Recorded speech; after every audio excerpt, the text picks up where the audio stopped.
Hello friends, yes sir Sharma academy में आप लोगों का स्वागत है। तो हम लोग बीपीएससी का प्रैक्टिस सेट कर रहे थे, जिसमें से हम 100 क्वेश्चन कंप्लीट कर चुके थे। आज हम बात करने वाले 101 में से, ठीक है। तो 101वां कहता है 2023 में विश्व में ग्रीन हाउस गैसों के उत्सर्जन में भारत का कौन सा स्थान रहा था। तो भारत का जो 8वां स्थान रहा था। कितना? 8वां, ऑप्शन नंबर ए, ठीक है।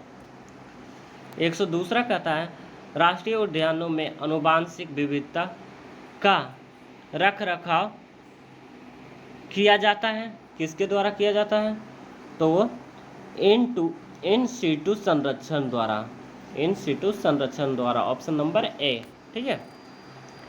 130 कहता है दिसंबर 2022 में सुदर्शन प्रहार सैन्य अभ्यास कहाँ आयोजित किया गया था। तो राजस्थान में आयोजित किया गया था, ऑप्शन नंबर ए, ठीक है। 104 कहता है दिसंबर 2022 में जारी सामाजिक प्रगति सूचकांक के अनुसार टियर 1 में निम्नलिखित में से कौन अति उच्च सामाजिक प्रगति के शीर्ष 3 स्थान पर है। तो पौंडीचेरी, लक्षद्वीप और गोवा है, ऑप्शन नंबर सी, ठीक है। 105वां कहता है केंद्रीय बजट 2023-24 के अनुसार अंतर्राष्ट्रीय अवसरों के लिए युवाओं को कौशल प्रदान करने के लिए विभिन्न राज्यों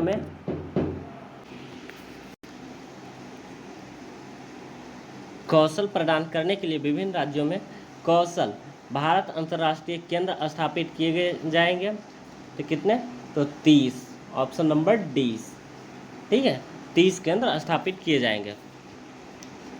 106 कहता है राष्ट्रीय एकेडमी पुरस्कार 2022 प्राप्त करने वाली प्रसिद्ध उपन्यास all the lives we never lived के लेखक कौन है। तो वो लेखक थे Anuradha Roy, option number C. 107वां कहता है खनिज संपदा के संदर्भ में निम्नलिखित कथनों पर विचार कीजिए, या कौन सा सही है। तो पहला कहता है जम्मू कश्मीर के रियासी जिले में लिथियम के अनुमानित संपदा भंडार मिले हैं, ये तो सही है। दूसरा कहता है भारत अनेक खनिजों तथा लिथियम, निकेल तथा कोबाल्ट के लिए आयात पर निर्भर है, ये भी सही है। यानी 1 और 2 दोनों सही है, ऑप्शन नंबर सी हो जाएगा इसका, ठीक है। 108वां कहता फरवरी 2023 में भारत के सबसे बड़े हेलीकॉप्टर निर्माण संयंत्र का उद्घाटन निम्नलिखित में से किस स्थान पर हुआ था। तो वो हुआ था तुमकुर, कर्नाटका में, ऑप्शन नंबर बी, ठीक है। 109वां कहता भारत के G20 प्रतीक चिन्ह के संदर्भ में निम्नलिखित में से कौन सा सही है। G20 के प्रतीक के संदर्भ में तो पहला कहता है प्रतीक चिन्ह का 7 पंखुड़ियों वाला कमल, ये तो सही है। दूसरा प्रतीक चिन्ह का 7 पंखुड़ियों 7 महाद्वीपों का प्रतिनिधित्व करती है, ये भी सही। यानी 1 और 2 दोनों, ऑप्शन नंबर सी, ठीक है।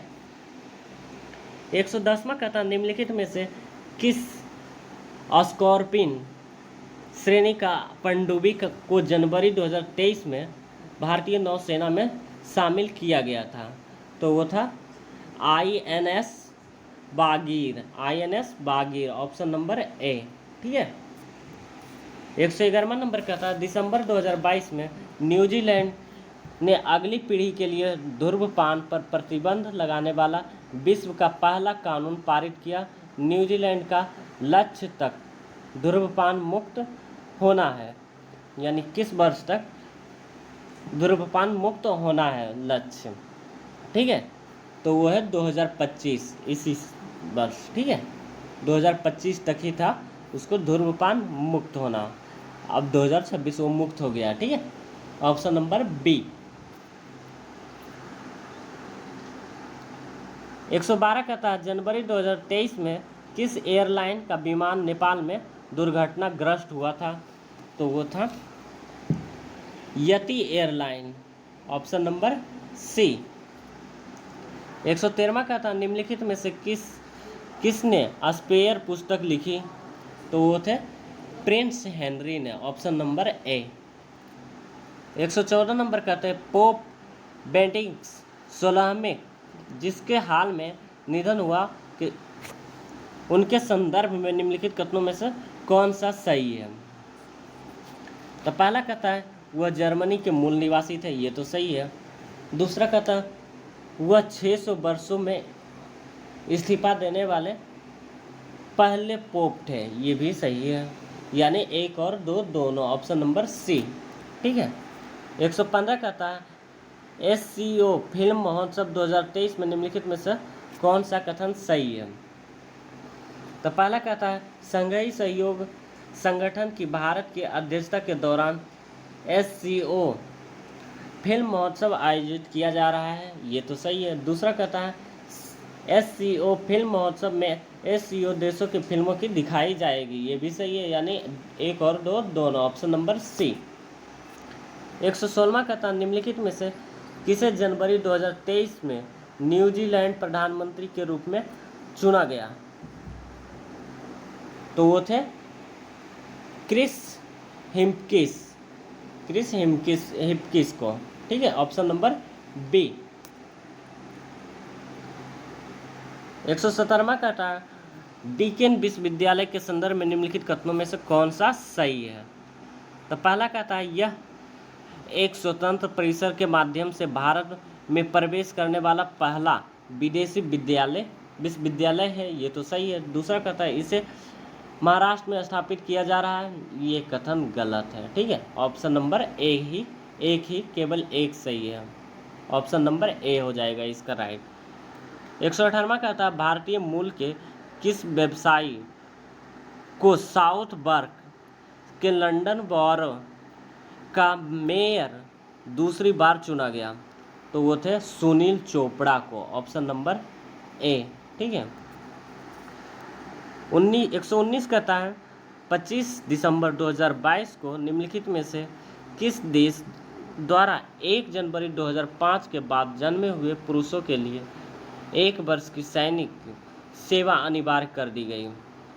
तो वो था ताइवान में, ऑप्शन नंबर सी। ताइवान में 1 वर्ष की सैनिक सेवा अनिवार्य है। ठीक है।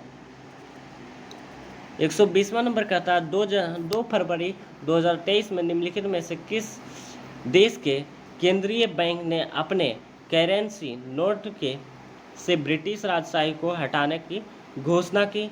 तो वो थे ऑस्ट्रेलिया, ऑप्शन नंबर बी। ठीक है फ्रेंड्स, तो आज हम लोग यहीं पर समाप्त करते हैं। कल हम 121वें नंबर से बात करेंगे। ठीक है फ्रेंड्स, तो हमारे चैनल को लाइक सब्सक्राइब करें और कमेंट करें, ऐसे ही हम आप लोगों के इम्पोर्टेंट क्वेश्चन मिलता रहेगा। ठीक है फ्रेंड्स।